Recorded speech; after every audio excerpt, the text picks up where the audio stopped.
When I was about 20, 21, I was really excited. It was lunch.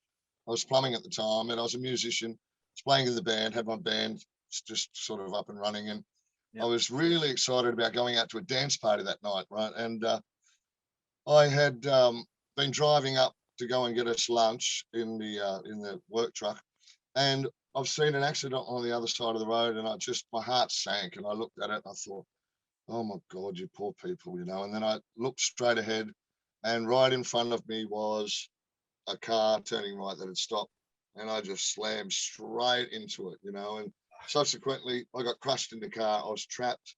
The whole front end of the window exploded, everything. The steering column was just up above my knee cap, which was so lucky. Like millimeters lower, I would have lost like the use of that leg. I would have been getting around on one of those $6 million man pieces, and really, really strangely that I'm trapped in the car. There's blood all over the center part of the car, which I remember was deep, well, sunken like that. Not a seat, but like a little tray where you could put your drink or your lunchbox in. And then I'm stuck in the car, and I'm looking. There's people everywhere around, but nobody's, really doing anything. And then the next thing I know, there's a guy sitting right next to me. He's sitting in my blood, and he's got his hand on my leg, and he's saying to me, "You're going to be okay.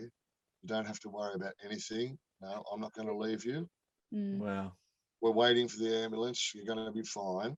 Everything is going to be okay. You're going to be okay." Because, to give you an idea of the ferocity of the impact, is that I had a packet of Winnie Blues that was sitting on the front of the the window of the car, the front screen. And when the window exploded and the glass blew apart, I didn't see a piece of the cigarette packet bigger than that, and how I didn't get my face cut, and how I didn't get any other injury other than that big hole cut in my leg, which I think was about 30 stitches, which was just horrific, really.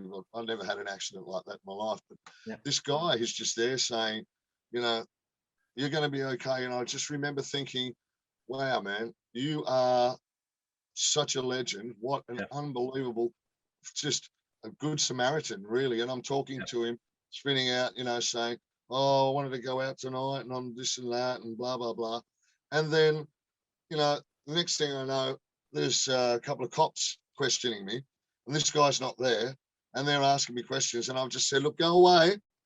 I'm trapped in a car, like there's smoke and shit coming out, and you're asking me questions while I'm trapped in a car, and then they were like, oh, okay, no worries, and then next thing, the fire brigade, they got the jaws of life, pried the car apart, took me out. I said, oh, you got to save all my cassettes, and all that weed that's under the passenger seat, you got to get rid of that. You got to go, right, get rid of it all, right? That's all the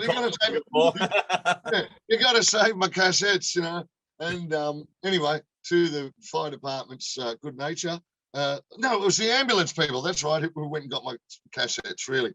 But what I meant to say was that I tried to contact and find out who was that guy, and if anybody knew him or saw him, or and the police hadn't seen him. Nobody had seen him. None of the people running around like from the fire department. Crazy. Yeah, so all I could say was that